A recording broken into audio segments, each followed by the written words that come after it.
అందరికీ నమస్కారం. సోమవారం ఏ పనులు చేయాలి, ఏ పనులు చేయకూడదో వీడియోలో తెలుసుకుందాం.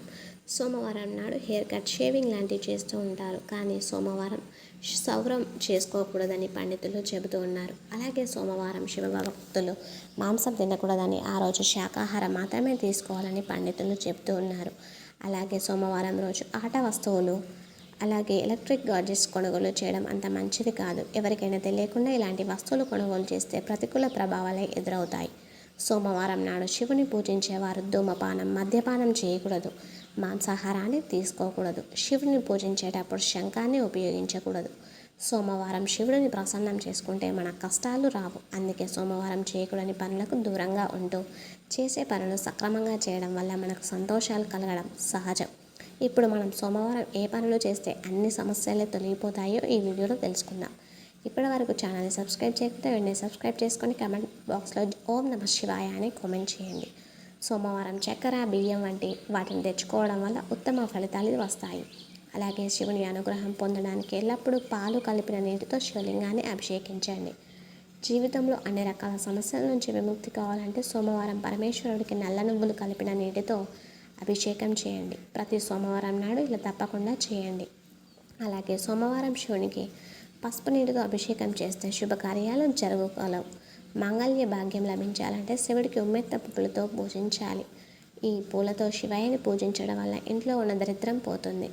సోమవారం రోజున శివుడికి బిల్వ పత్రాలను సమర్పించడం వల్ల జన్మజన్మల పాపాలు తొలగిపోతాయి. కోటి జన్మల పుణ్యం లభిస్తుంది. సోమవారం శివునికి చెరుకు రసంతో అభిషేకం చేస్తే ధనాభివృద్ధి పెరుగుతుంది. శివుడికి పూజించేటప్పుడు భస్మం, రుద్రాక్ష మొదలైన వాటిని శివుడికి సమర్పించి మీ నుదుటిపై భస్మాన్ని ధరించండి. రుద్రాక్షని కూడా ధరించండి. శివుడికి చక్కెరతో అభిషేకం చేస్తే దుఃఖ నాశనం కలుగుతుంది. శివుడికి ఎట్లాంటి పండ్లైనా సమర్పించవచ్చు. అయితే వెలగపండు శివుడికి ప్రీతికరమైనది. ఇది దీర్ఘాయుష్యును సూచిస్తుంది. సోమవారం వీలైతే తెల్లటి పువ్వులు, బిల్వపత్రం, జమ్మి ఆకులు మొదలైన వాటిని శివునికి పూజలో సమర్పించాలి. శివునికి అన్నంతో అభిషేకం చేస్తే అధికార ప్రాప్తి, మోక్షము మరియు దీర్ఘాయువు లభించును. సోమవారం రోజున శివుడికి ఉత్తరాభిముఖంగా పూజిస్తే శుభప్రదంగా భావిస్తారు.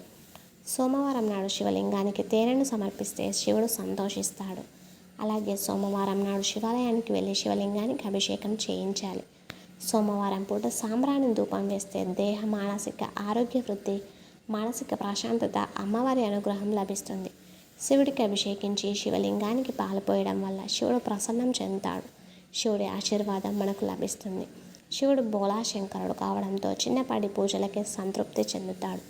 అలాగే సోమవారం తెల్లటి వస్తువులను తీసుకురావడం వల్ల ఇంట్లో సుఖ సంతోషాలు వెల్లివిరుస్తాయి. తెల్లటి వస్త్రాలు ధరిస్తే కూడా చంద్రదోషం పోయి మనకు మంచి జరిగేందుకు ఆస్కారం ఉంటుంది. ఇంకా సోమవారం తెల్లని వస్తువులు దానం చేసే కూడా శుభమే. సోమవారం నాడు ఉపవాసం ఉండి రుద్రాభిషేకం చేయించి శివాలయంలో మట్టి ప్రమిదలో 365 ఒత్తులను ఆవునెత్తితో వెలిగిస్తే సమస్త పాపాలు తొలగిపోతాయి. సోమవారం శివుని పాదాల వద్ద పువ్వులు, అగరవత్తులు, దీపాలు నైవేద్యాలు సమర్పించి శివుడికి హారతిని ఇవ్వడం ద్వారా శివుని అనుగ్రహం పొందవచ్చు. సోమవారం ఓం నమః శివాయ అనే మంత్రాన్ని పఠించడం ద్వారా శివయ్య అనుగ్రహాన్ని మనం పొందవచ్చు. అదే సమయంలో ఏకాగ్రతను పెంచుకోవడం ద్వారా శివుని అనుగ్రహాన్ని పొందవచ్చు. ప్రతి సోమవారం శివుడికి నెయ్యి, చక్కెర, గోధుమ పిండితో చేసిన ఆహారాన్ని సమర్పించండి. అనంతరం హారతిని ఇవ్వండి. ఈ పరిహారంతో ఇంట్లో ఆనందం, శాంతి, శ్రేయస్సు ఉంటుంది. చంద్రగ్రహ దోషాన్ని తొలగించాలంటే తెల్లని పదార్థాలు సేవించాలి. సోమవారం పాలు, పెరుగు, ఖీర్, బియ్యం, తెల్ల నువ్వులు సేవించడం వల్ల మనసు ప్రశాంతంగా ఉంటుంది. అలాగే ఎవరైనా శారీరక వ్యాధులతో బాధపడుతుంటే సోమవారం రోజున శివునికి పంచామృతంతో అభిషేకం చేయాలి. ఇలా చేయడం వల్ల శివయ్య అనుగ్రహంతో రోగాల నుంచి విముక్తి లభిస్తుందని విశ్వాసం. మీ జ్ఞాపకశక్తి బలహీనంగా ఉంటే సోమవారం రోజున శివుడితో పాటు సరస్వతి దేవిని కూడా పూజించండి. దీనివల్ల మీ మెమొరీ పవర్ పెరుగుతుందని జ్యోతిష శాస్త్ర పండితులు చెబుతూ ఉన్నారు. ఇక గంగానదిలో బార్లీని కలిపి శివుడికి అభిషేకం చేయండి. ఇలా చేయడం వల్ల మీ ఆదాయం, అదృష్టం రెండూ పెరుగుతూ ఉంటాయి. శివుని ఆరాధనలో తెల్లటి పువ్వులు సమర్పించడం శుభప్రదమని ప్రజలు విశ్వసిస్తారు. పరమశివుని అనుగ్రహం పొందడానికి నిస్వార్థంగా ఆయనను ఆరాధించండి. నిర్మలమైన భక్తి, అంకిత భావంతో పూజించండి. ప్రతిరోజు నిర్ణీత సమయంలో శివలింగాన్ని పూజించండి. జపమాలతో శివ పంచాక్షరి మంత్రాన్ని జపించండి. అలాగే మంత్రాలను కూడా జపించండి. వీడియో నచ్చితే ఖచ్చితంగా లైక్ చేసి మీ ఫ్రెండ్స్ అండ్ ఫ్యామిలీ మెంబర్స్కి ఈ వీడియోని ఖచ్చితంగా షేర్ చేయండి. అలాగే కామెంట్ బాక్స్లో ఓం నమః శివాయ అని కామెంట్ చేసి ఇప్పటివరకు మన ఛానల్ని ఎవరైతే సబ్స్క్రైబ్ చేయలేరో వారు వెంటనే సబ్స్క్రైబ్ చేసుకోండి. అలాగే ఇంతవరకు ఈ వీడియో చూసిన ప్రతి ఒక్కరికి కూడా ధన్యవాదములు.